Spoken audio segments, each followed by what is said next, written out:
Go. So with limited resources and a short notice, risk education is crucial for landmine action.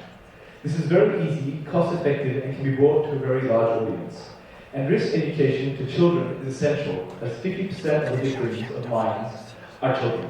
In our group, we focus on how to make education to children aging from 10 to 15 years old more interesting and more impactful. So when I was 9 years old, in Paro province in northern Afghanistan, I remember when demining organizations come to our school to teach us about dangers of landmines.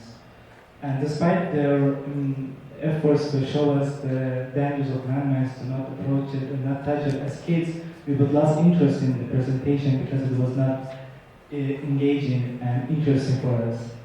And until one day, sadly, I lost 2 of my friends because of the landmines. Alright, so our idea to solve the issue is to build a physical maze conflicting those children to make real-life decisions.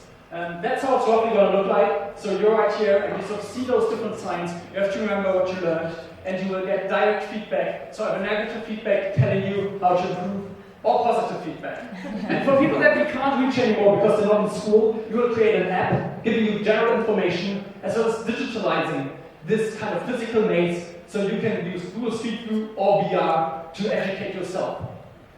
Besides that, we will use argumented reality to also help you right there in this situation.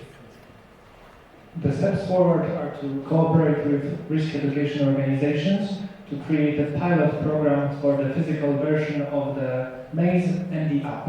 Also, there already exists a database of the information management of mine systems, and we will connect it with the respective countries.